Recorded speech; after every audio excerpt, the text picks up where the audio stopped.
through 3 hours of the regular show on terrestrial radio, and you wanted a little bit more, so that's why you found the Gun Talk After Show podcast, where we saved all the best things that we can't say on regular radio. Now here's Tom, Michelle, and Jim for the Gun Talk After Show. All right, it's after show time. We have Jim and Michelle is back. Hello. Hello. Hi, James. Yeah, whatever. Michelle's back, okay. so yeah, whatever. Guess what? Yeah, okay. You know what? And now, Jim, you get to be not Michelle. Right. Filling for the other time. Poor Tom. I'm double not Michelle. So what'd you do, Michelle? Did you go shoot something? Yeah, we had some skirmishing we were doing, finishing up our season there. And well, that's all. Look, that's your family business. We don't talk about those internal squabbles. Oh. Skirmishing. No, not that skirmish. No, but really. No, seriously. Family skirmishes. Yeah, no. Don't tell it to the counselor. I don't want to hear that stuff. That's a costly fee, Tom. Costly. Tell you what, hold your skirmishing thought. We'll do that in just a bit, but we've got some folks that are on hold that probably don't want to stay there forever. Mm-hmm. Although they'd probably like to hear some of your stories. Let's see here. I think we got Lee in Eastern Washington over on line 2. Hey, Lee, how you doing? Hello, not too bad. Thank you for a good show. Mm-hmm. Being a big reader, was the September 30th, 30 issue of National Review magazine, founded by William F. Buckley. On the top it says the gun issue, and then we have the best defense, and we have 5 different articles.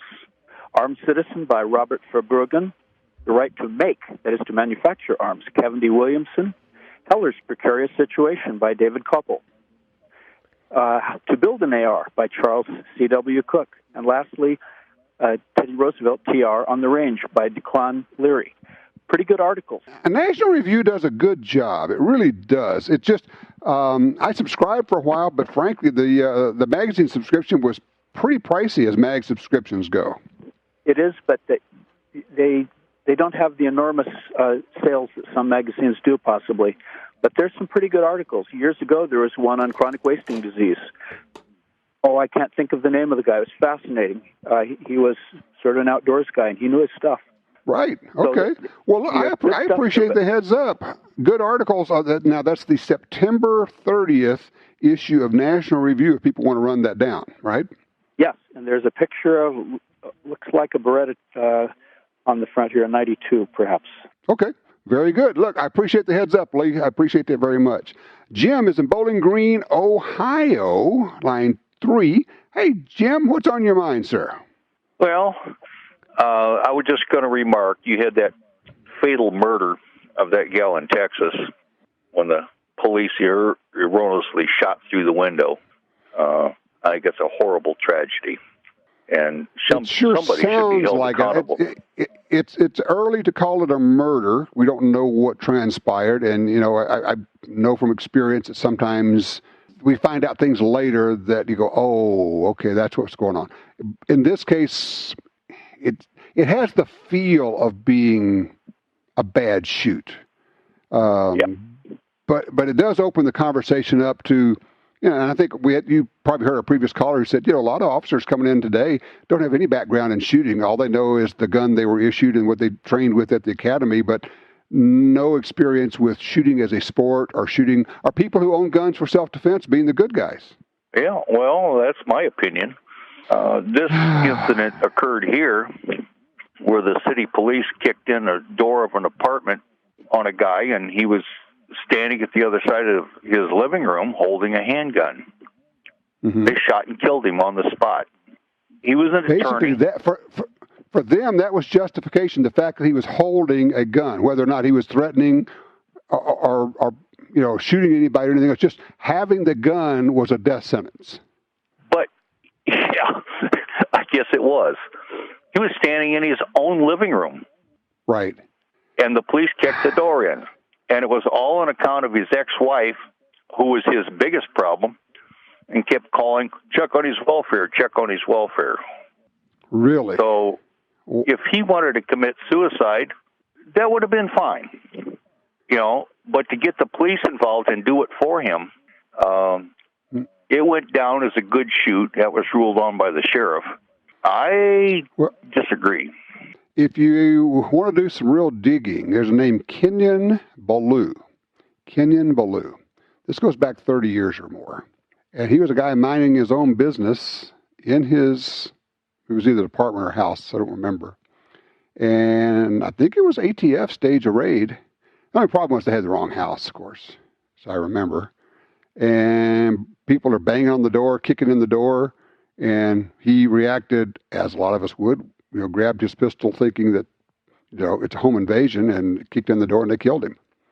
So this is not new. It has been going on for a long time. And it's the old deal of the problem with dynamic entry is if you have the wrong house and you kick in a door, you should expect to be shot. And I get it. I got a lot of friends who are cops. If you go to the wrong house and you kick in the door, the natural, logical consequence of that is you should expect to be shot because you did not exercise due diligence. You screwed it up. Yep. And, the flip side of that is just because you see somebody holding a gun in his own home does not mean that person is a threat. It's amazing what could happen. You could alleviate a lot of this stuff. You just go knock on the door, ring the doorbell, for heaven's sakes. Yep. I don't know. It drives me crazy. I appreciate that, Jim. Thank you for that call. Let's grab Tim before break. Okay, let's do that. Tim's in Carson City, Nevada. Hey, Tim, I just looking down here. Let's see, airplanes, hunting. What are we talking about here, man? Well, I'll tell you what. Hunting season's coming up. A lot of guys might be flying out to their hunts and might find themselves in a small aircraft with a pilot and the hunter. And I recently had the experience of being in a small single-engine aircraft, and we unexpectedly came into some really bad weather, and it was really pretty rough. And it was one of those moments when, like you say many times, I didn't think of that. And the one thing I didn't think of was I didn't really have a plan worked out with the pilot in terms of what to do in the event of an emergency. Let's say he had a health problem. He had a heart attack right there. I didn't have communication with anyone except him inside that aircraft, and I knew where the emergency beacon locator was, and that was about it.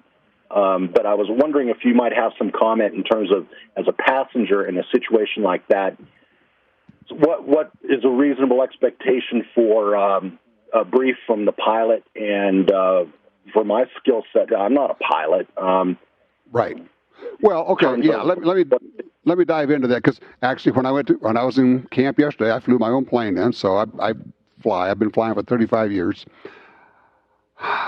What kind of plane was it? I guess first of all, I take it it's a small plane. Was it a Cub or a Cessna or something like that?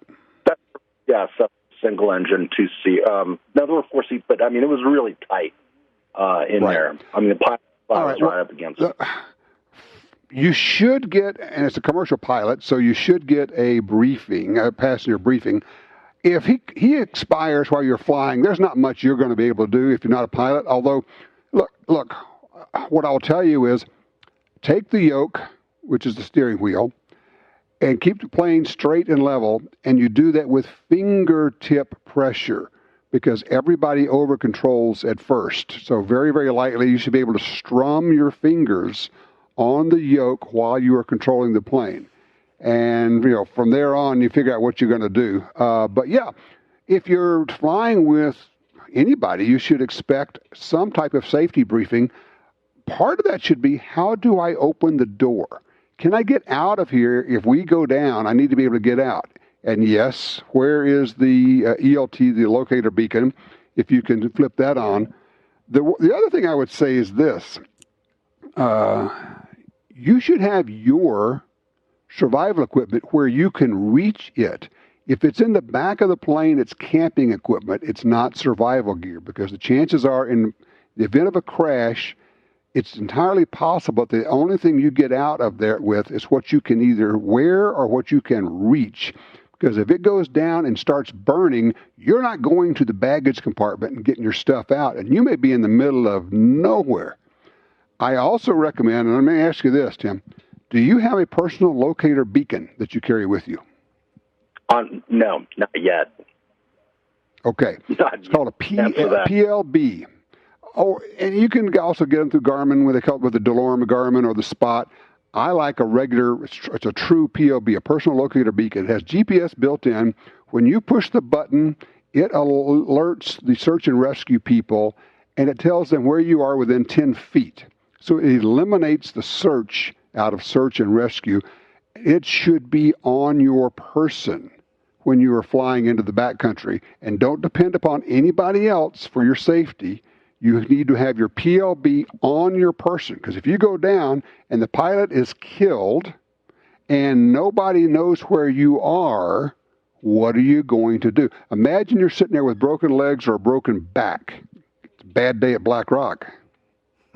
I am a huge believer. It's about $250 for a PLB. Whether you are a boater or a hunter or whatever, if you go places where something bad could happen, you could end up in the woods, in the mountains, in the water, treading water. A PLB can save your life. I'm a huge believer in that. If it's really bad turbulence, talk to the pilot and say, can you get us out of this stuff? The other thing is, now I will tell you this from experience. What I consider to be light turbulence and what the FAA considers to be light turbulence, you may think is really heavy turbulence. If stuff is not flying around the cabin, it's not heavy turbulence. And I'm not being facetious. That is actually the literal definition of heavy to extreme turbulence. It feels weird to you, and it's a small plane, you're bouncing all around, you're getting nervous. The pilot may be going, it's nothing, it's just another day at the office here. So, you could talk to him and say, hey, is this normal? What's going on? So, and getting that information back from him is important. That'll help you. Jim, I appreciate the call, sir. Look, we got to run to the break here. Don't go anywhere, folks, because when we come back, we're going to skirmish right here on the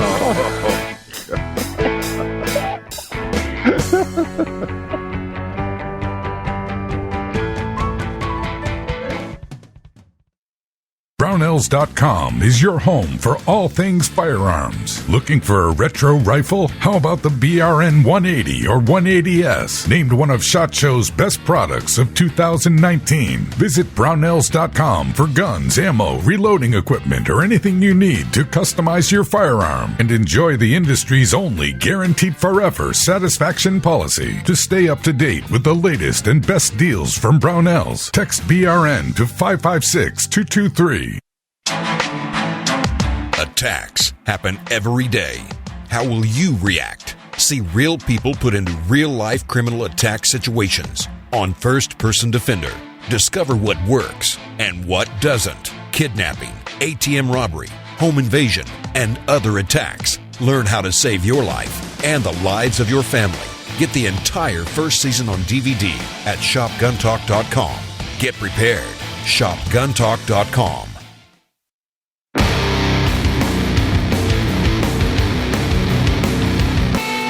black powder. There's a reason we gave up that stuff. It smells so good.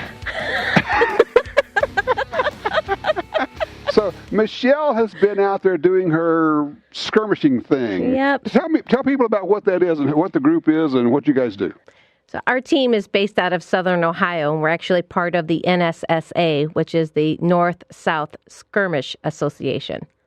We, as a team, compete to have the most hits in the least amount of time. So everything that we hit is a explodable of some sort. So it's clay pigeons, it's clay tiles, it's wooden pieces that are cut out as a pot. The other team's lunchbox. And then you get what they call a garbage target, where it can be anything that they make up. It can be water bottles that are filled with, colored water, or beer cans, or shaving cream. And you're shooting single shot, muzzle loading, black powder rifles. Smith carbines, muskets. Yep. So the speed, it's not just the accuracy, it's also the speed of reloading this muzzle loader. Right.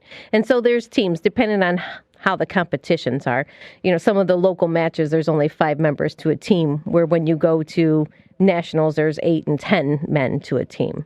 So, and it's any weather. So, we had some sticky, rainy weather, and that powder just tends to, or the smoke from the gunpowder tends to just sit there. Hangs in the air, yeah. So, it's like want to blow it out of the way so you can see whether or not you hit your target. Are you guys wearing period accurate clothing and stuff too? Really? Yes. That's cool. Yep, we're wearing clothing that was worn by our, I guess, like our cavalry was back in the Civil War time. Cool. Yeah. That's neat. Yeah. That is very cool. So, I mean, now you're not exaggerating when you say you shoot and you don't know if you hit the target because you got this billowing smoke out in front of you. Sometimes you actually kind of duck down below the cloud or something. You do. And there's a lot of communication amongst the team, top right hit, because maybe you only knocked a little chip of the piece, but it's hit. A hit is a hit, and so it's a dead target. Okay. So you don't want anybody else still thinking they need to clear that target and waste our time. But then if you call time too soon and you didn't get all the targets hit, now you have, now you've been penalized. Now you have a penalty of time that's added on to what you thought was your clear time. Not to mention that your fellow teammates hate you now. Well, so there's that. But you have people out there, right? Yeah, there is that. You have people out there that have, sharps, and so, one of the guys that I like to shoot with, he shoots, and I was like, it's always a party when we're with you. It's just like confetti everywhere. So it's a lot of fun. And, you leave those people and it's like, see you in March. Yeah. It's your family. You've spent lots of time with them over the summertime, shooting and competing and camping and eating and, So now are you guys done for the season? We are done for the season, yeah. Yep. Okay. So you start again in March. Yep. How long have you been doing this? This is only this will be the end of my second year. Yeah. But I watched my husband do it for years before that. And before then we did, the traditional bullseye muzzleloading competition, and years and years spent out at Camp Perry for my husband. And how fast is fast? From the time you squeeze a round off to squeeze the next round off? As quickly as you can unload and reload and recap your... What's average? What's lightning fast? Everybody's different. There's some people that are out there that have been doing it since, not kidding, the age of 3, and you watch them, you're like, what? But having said that, you also miss fast. So, if you reload quickly and then miss, that doesn't do you any good. Right. But, that happens with all of us. We try, you want to be as quick as possible, but obviously efficiency is the big thing. Mm-hmm. So, but it's a lot of fun. It reminds me of that old line says, you can't miss somebody fast enough to stop them, Right. So drawing quickly and shooting and missing doesn't do you any good. You still have to hit. So same deal here. Right. It's like you say, dead is dead. A hit's a hit, but a miss is a miss. Right. So you're measuring in minutes per round, not rounds per minute. Right. Well, I don't know. You could probably get off 2 shots, maybe 3 in a minute if you're really fast. Well, yeah. Because it's all in a tube. It's all self-contained in a tube. So we have a plastic tube that has the powder and the bullet pressed into it already. And so really we're just you don't have a powder horn. Right, you're not doing the old style. Right, so it's faster than that. So we just literally, on a Smith carbine, I just push a lever and, the gun action breaks open and I feed a new tube in, close it. Oh, you get off a lot of shots quickly that way. Yes, yeah. You could miss in a hurry. And I have. I don't know about that. Yeah, I've heard. Thank God for the plume of smoke. Yeah. That's when you slip out in a cloud of smoke, and she was never here. There's actually quite a few women that are out there shooting it too. So it's a lot of fun. It's just a different way of competing, and like I say, it's in a time when everybody wants to shoot like a reactionary target. Come try the game. Mm-hmm. It's a lot of fun. Something that you can't share with people on the radio, though, is the smell.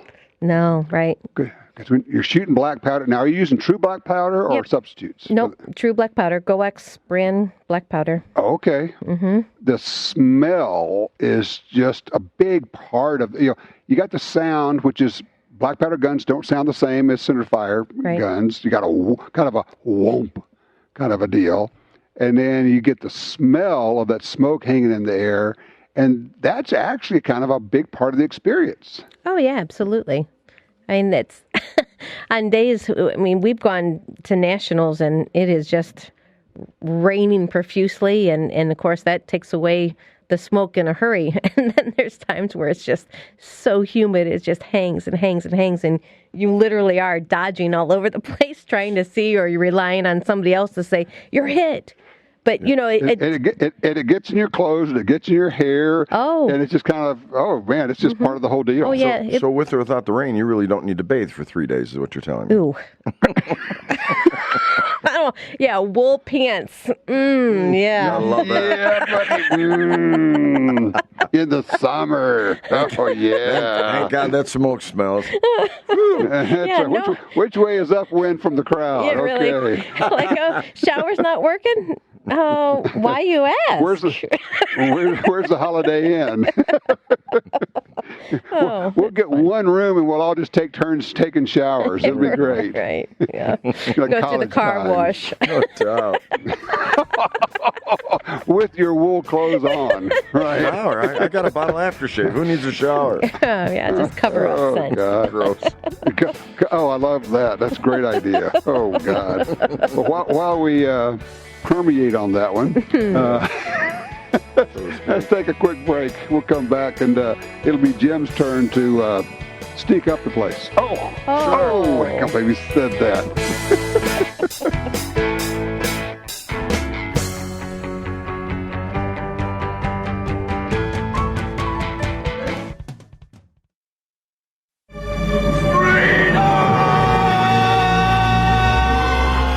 Hi, this is Ryan Gresham with Gun Talk.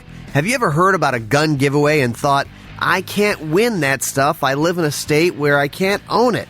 Well, visit guntalk.com/win to enter the Legal Everywhere giveaway presented by Timney Triggers.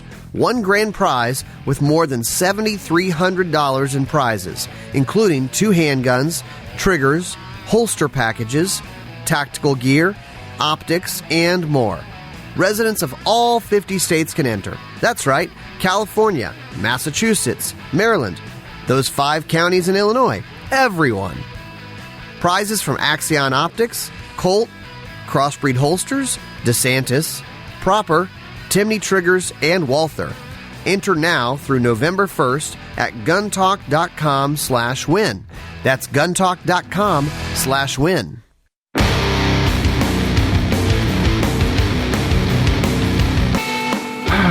It's a good thing this is not smell-o-vision. Smell-o-radio.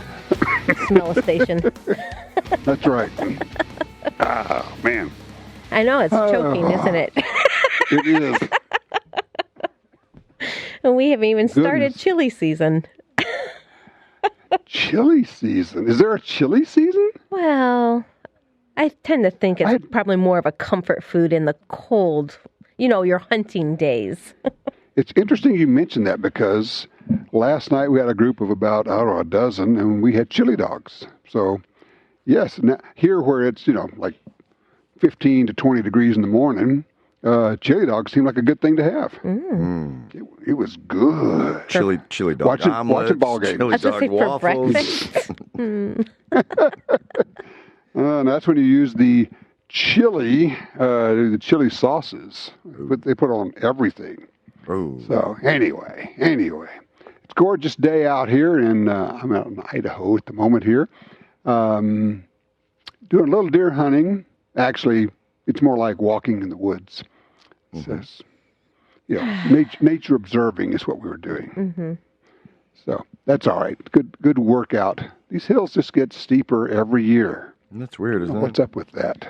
It is. It's odd. Sure is. You should take a lighter pack. I'm carrying too much weight, but it's not in the pack. I mean, you got to own it. There it is right there, you know. Oh, man. I did like our range reporter, the guy who bought the Ruger Precision in 22 Magnum. Yeah, and then a 22 LR. Yeah. Oh, yeah. Then he had to go to the 22 LR. And that's great. Because you don't really hear, at least don't hear that much about the 22 Magnum these days. The 17 HMRs kind of eclipsed it.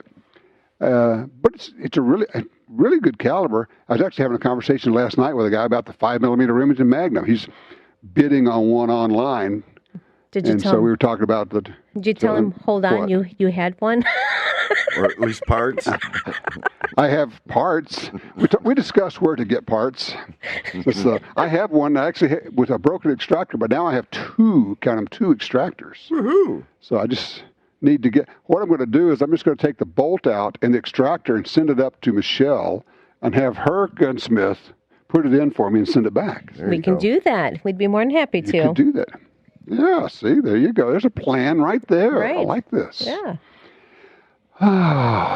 So the one thing about that ammo, 5mm ammo, is kind of pricey. Yeah. But I haven't actually checked to see if it's more than 22 Magnum. It's about 500 rounds. I want to say it's like 25 cents a round, maybe more than that, for the 5mm. Don't know if 22 Magnum's up to that yet. Boy, talk about supply and demand when you can get 9mm for 16 cents. Just so weird. I have been looking at those. I get the emails like you guys do. Yeah. And the prices are low. But. And we remember, what was it, only 5 years ago or so, when you just couldn't find ammo, when they had that crazy period. Mm-hmm. And you would pay whatever it took if you actually needed it. It was a weird time. And people forget. And you're thinking, okay, you might want to just be buying ammo a little bit at a time and putting it away and something like that. I'm not predicting it, but it certainly could happen. Yeah, imagine. I'm sorry, go ahead. When you consider the shelf life, too, it's not like, well, I bought 10,000 rounds, but in 6 months it's not going to be any good. It's not like that. Well, No. and the other thing, of course, with that is it is cheap. So why not invest some more in your training? Because you do have the ability to get the ammunition now, too. Mm-hmm. So That's a good point. Rather than buying it and hoarding it, how about buying it and shooting it and becoming a better shot? Right. Mm-hmm. Yeah, good point. I actually signed up for. I joined a shooting range in our area, and they actually do tactical training. Cool. Don't know anything about the guys there, but I signed up to do. They call it their basic gunfighter class, and it's a combination of AR and pistol.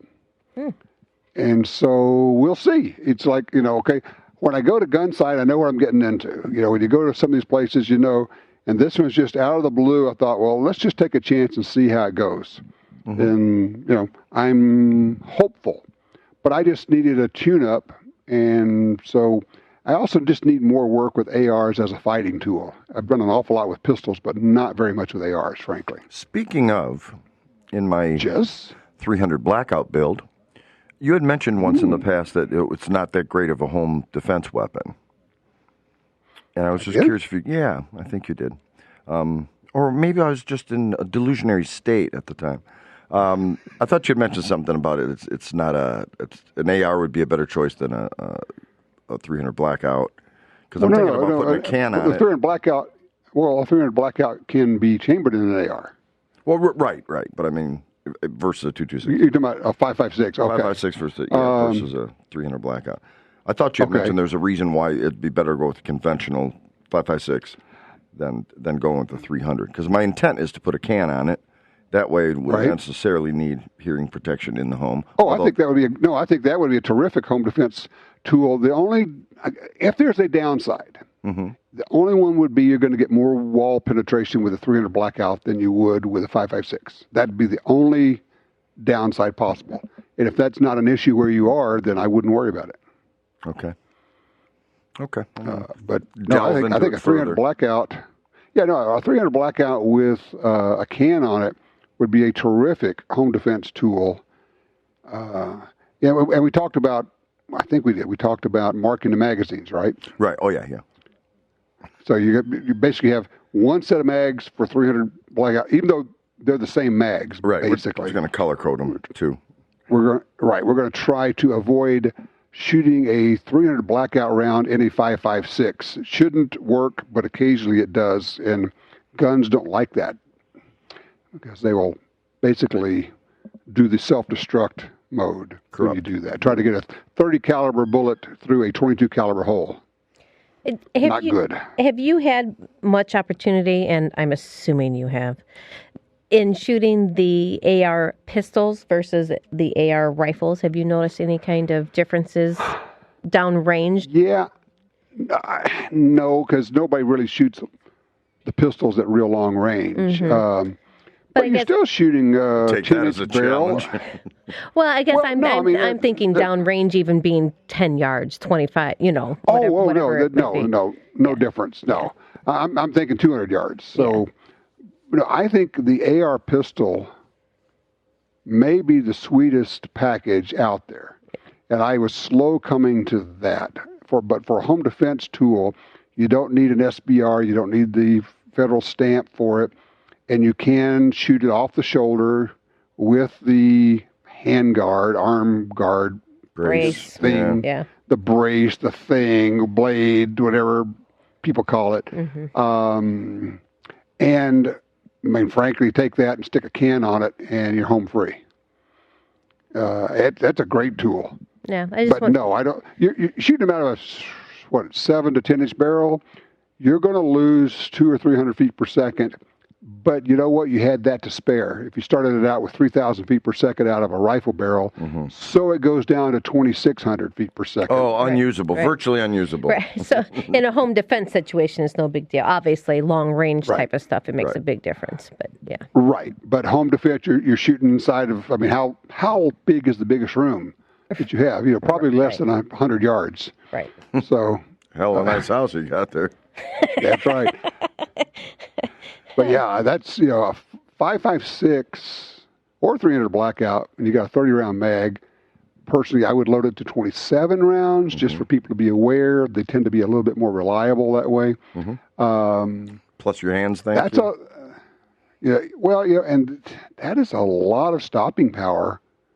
And when you have, I don't know about you guys, I look at reports all the time on home invasions, and I am almost never reading reports of home invasions of single people anymore. It's always multiple attackers. Well, think like a crook. You want somebody having your back, wouldn't you? And you chip in and buy the drugs together when you sell all the stuff hot. And also, these guys screw up their courage with each other. They talk each other into this kind of stuff. But some of these, we just had a story. God, I wish I had the printout here. Like in the last 2 days, a guy used an AK. He had 5 guys broke into his house. Yeah, and killed 3 of them. 3 of them, yep. Wow. And he injured the other 2. They didn't get away scot-free. Right. And I don't know. It's one of those deals where you're thinking, okay, sometimes these home invasions are drug dealers on drug dealers. Don't know if that was the case here. Don't know if this was a good guy. But they were telling him to get the money, and he said, okay, it's under the bed. And basically reached under the bed and came out with an AK. And, as we say, he commenced to whomping on them with it. Couldn't happen to a nicer bunch of guys. In my opinion. I understand exactly what you're saying. No, a rifle is a terrific tool. Look, the reality is the only reason that we use pistols, carry pistols for self-defense, is because it's harder to carry a rifle and it makes people nervous. But if somebody said, you have to go to a gunfight and you can pick whatever of the guns you own, you're not going to pick a pistol. You're going to take a rifle. Sure. Done. So why would you depend upon a pistol as your home defense tool when you have the choice of a rifle, shotgun, or a pistol? To get to your rifle. Right. Well, that's pretty much, That's the old line. Says you use the pistol to fight your way to the rifle that you shouldn't have put down in the first place. Should have had it in the first place. That's right.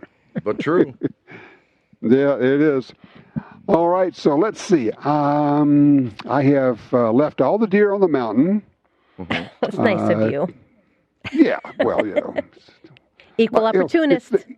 It is the weirdest deal. It's like, okay, I'm driving out here, and as you go through town, there are 20 deer crossing the street in town, right? They're not but stupid. Of course, not where you go, right? Right, yeah, I go, oh, yeah, we're going to hang out here. They can't shoot us here. Right, not my shooting zone.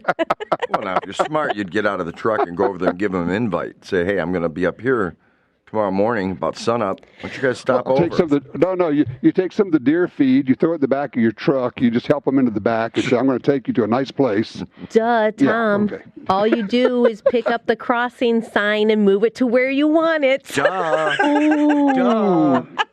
Brilliant. You've been hunting how many years, Tom? Jeez, deer crossing. I want them to go here. I'll put the sign here. Yes, just move the sign. Okay, that may earn you your first slapogram. So when's that next vacation you're taking, Michelle? Yeah, right. Oh, maybe a couple weeks, maybe sooner. Who knows? Okay. Maybe right now. Oh, my goodness. See you later. All right, so I am trying to arrange, we'll see, I've actually put in my application with the U.S. Supreme Court to get a media pass to go to the New York case. Oh, really? We'll see. Yeah. How cool. So I would really like, if I can't get that, I'm going to investigate. I think you can just kind of like first come, first serve, get in line to go in as a member of the public. But I don't know how long the lines are or how early you have to be there to get in. Do you have any gut feelings on this, Tom? I mean, I know you've put out information on Twitter and whatnot, but what do you think? I do. I think that New York is going to lose this case. Mm-hmm. And I think it's going to be a huge win for us. Really for two basic reasons. One is their case is so inherently weak. Mm-hmm. It's so weak they tried to get out of it and not have it go to the Supreme Court. But the other is the way the makeup of the Supreme Court has changed, and particularly how Brett Kavanaugh wrote about the Second Amendment when he was on the D.C. Court of Appeals. So I think it could be a huge win. Also, frankly, the Supreme Court needs to get the attention of lower courts, which have essentially ignored the Heller and McDonald decisions for 10 years, and basically thumbing their nose at the Supreme Court. They say, yeah, we know you decided that. That's what you said the law is, but we don't really care. We're going to ignore it.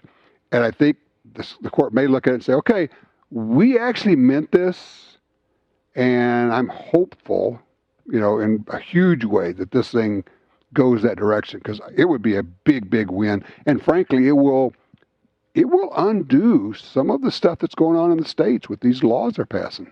Yeah, I predict the vote's going to be 5-3 in our favor with one person sleeping through it. Anybody? I'm like trying to think. Together. I'm like, 1, 2. Anyone in particular in mind? No, not at all. Okay. All righty. We got to make sure that Thomas is there.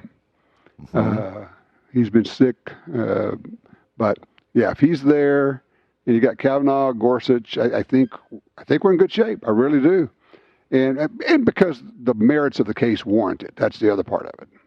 Right. Well, that doesn't necessarily mean anything if you look at the past 25 years. Not always. Yeah. Not always. Yeah. And the other thing is there are a string of other Second Amendment cases that need to get to the Supreme Court.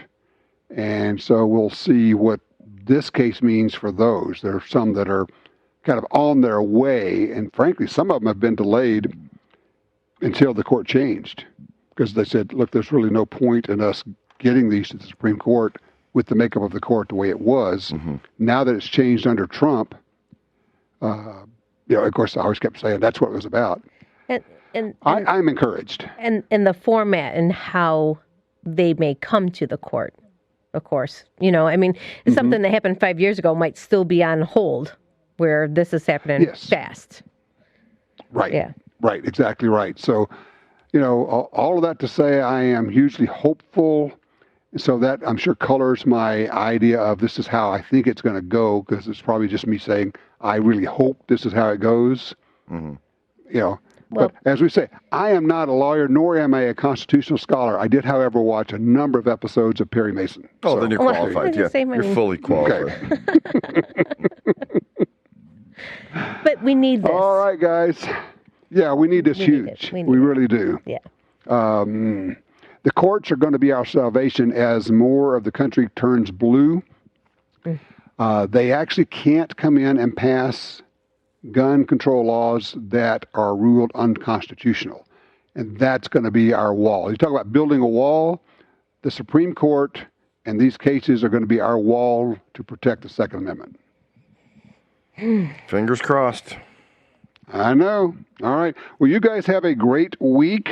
And, go ahead. You might try, Michelle, dry cleaners for those wool clothes. I'm just saying, No, you leave them. What? It'll rain again. Do you just hang them outside and let them air out? Oh, yeah. No, you can't wash that off. All righty then. Oh, yeah, I don't want to shoot next to her. And on that note, yeah. Oh, of course they get cleaned. Oh. I feel better now. Back in that time period, I don't remember people having somewhat worried next to them. Right. More dry cleaners. Right. Oh, God. Hang them out on the line and let them air out, right? That's it. Be safe and keep us posted on your hunt. Will do. Next week. See ya. Bye, Tom. Well, that wraps up another Gun Talk After Show. But if you want even more gun-related stuff, don't forget to check out Gun Dealio. It's the app for Apple and Android phones that connects you to all the Gun Talk shows, plus even more. And we'll catch you next time for the Gun Talk After Show.